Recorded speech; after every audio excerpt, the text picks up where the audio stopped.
swear, every time the trials rolls around, they put me at a bar. They're like, do something at this bar. Do some alcohol, Des. I'm like, I'm like this sugar now. Yeah.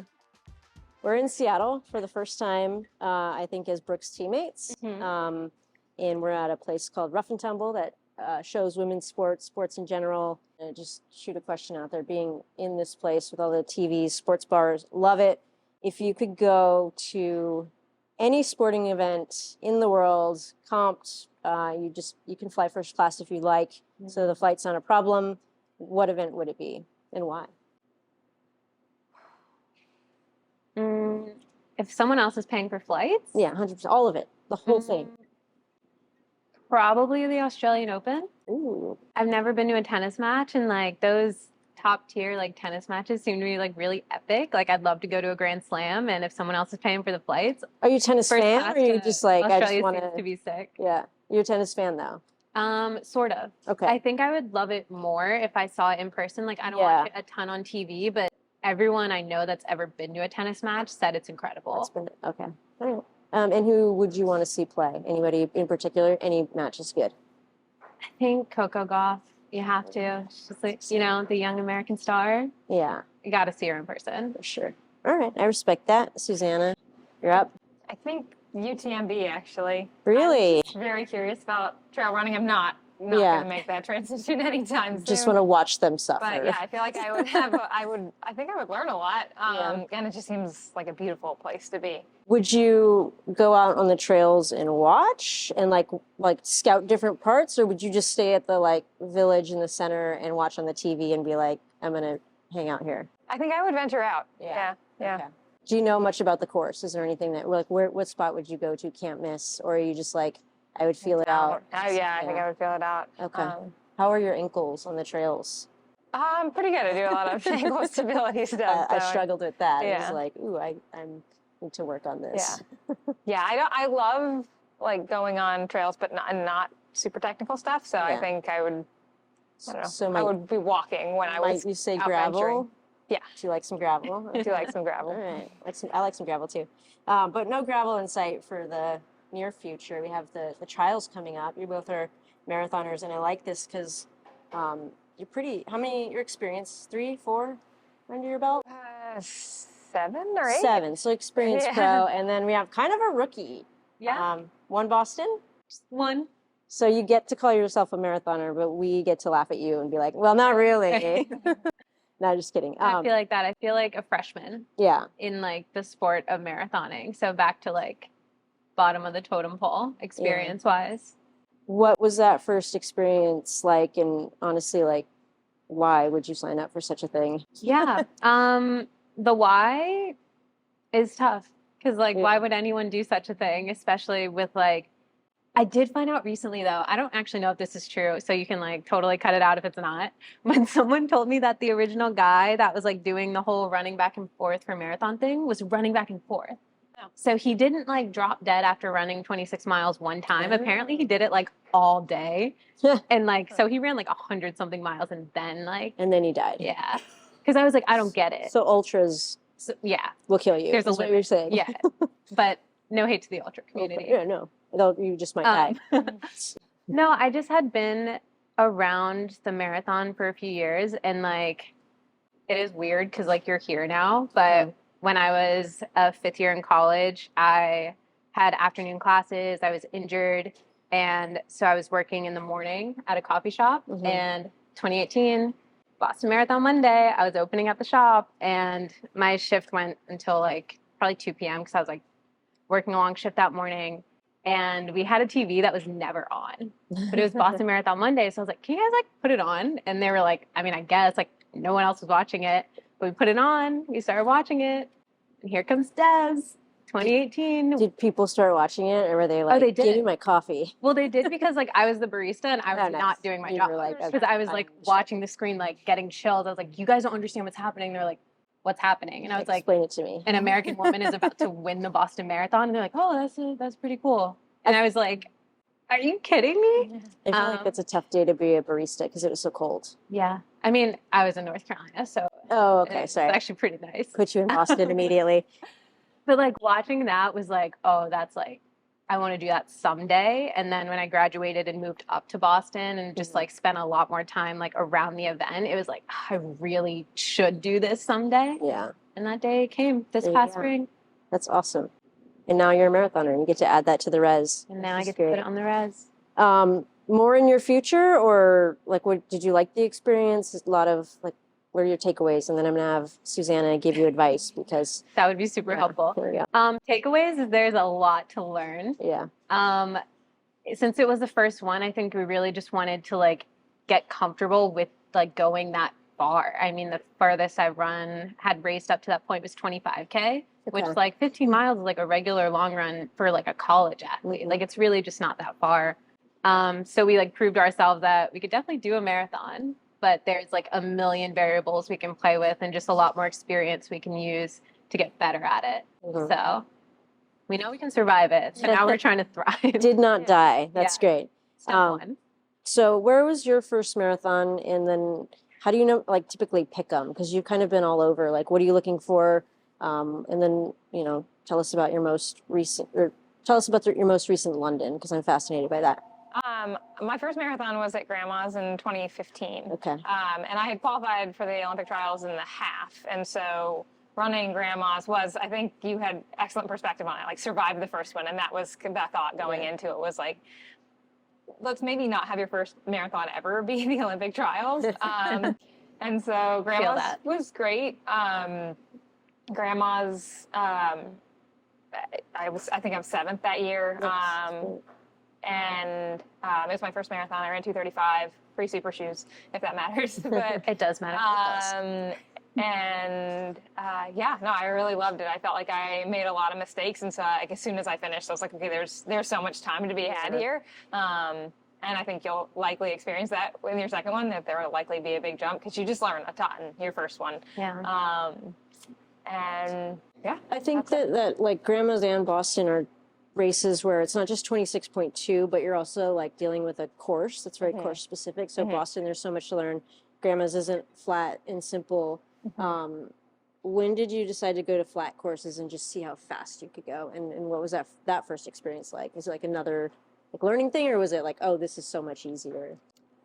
Yeah, I think London was really the first time that I like really was chasing a PR. Yeah. All the other ones before that were really just trying to use the people around me to try to, and compete the best that I could.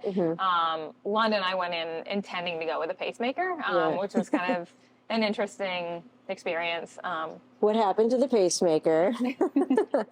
There was I think it was lost in translation. I said 72, and I think she heard 222, and so we went out. That's different. It's 71, and yeah, it's different. It's not super different, but it's different enough that I didn't feel great on the second half. But London was totally cool. It was, everybody seemed to have a whistle, and so people were making noise just because they were breathing, and so like there were people lined everywhere on the course, and it was just loud the whole way. Yeah.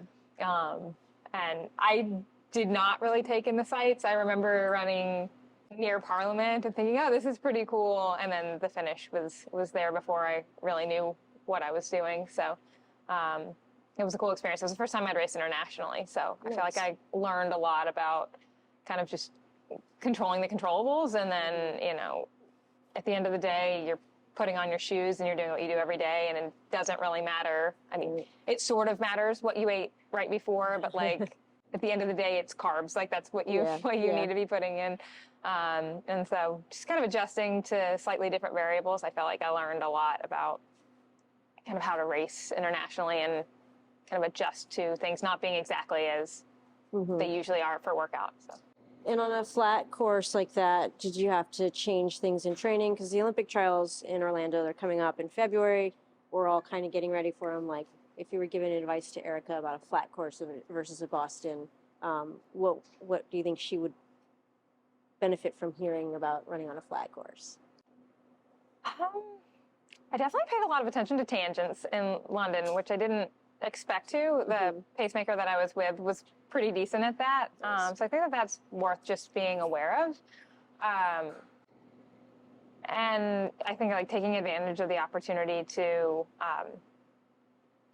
like use the ever so slight ups and downs to kind of make sure that you're kind of staying on pace and check in with your effort, and recognize that like the gradual inclines and the gradual declines will make a big difference in the long run.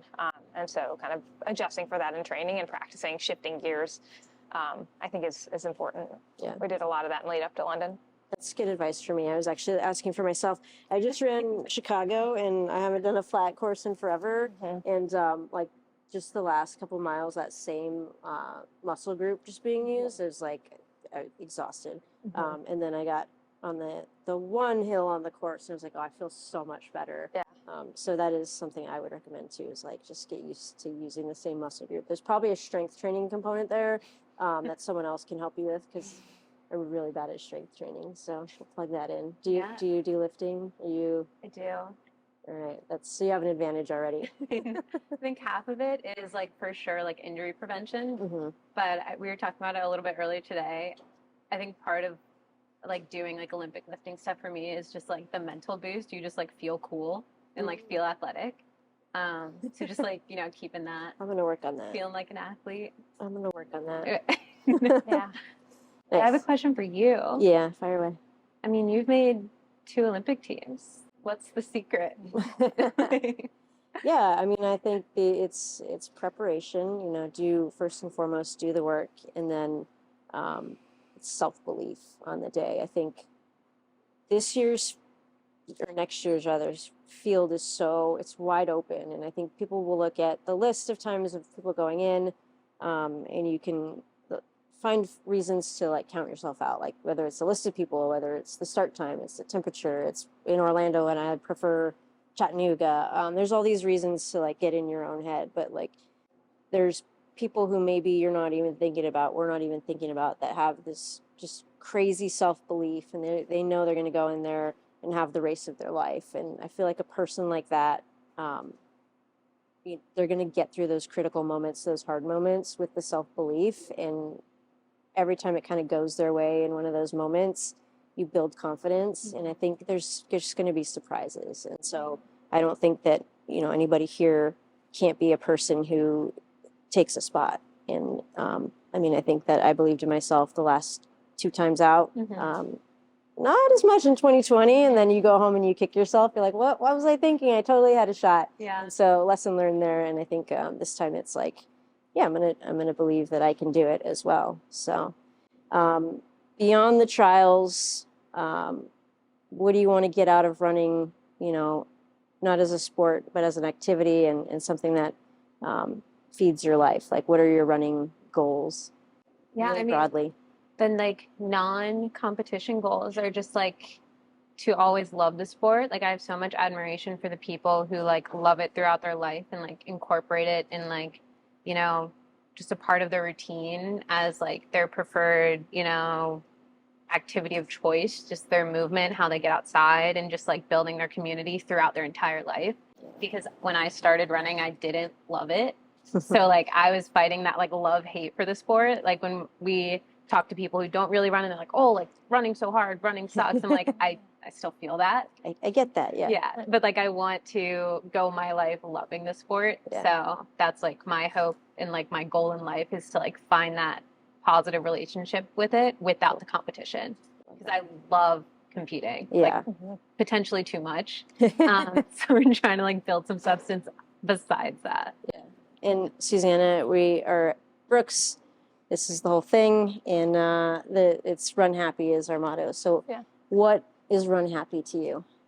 Yeah, kind of to Erika's point, like I hope to enjoy running for the rest of my life. And after the World Championships, had to take some time off, the fractured kneecap, and that'll do it. Yeah.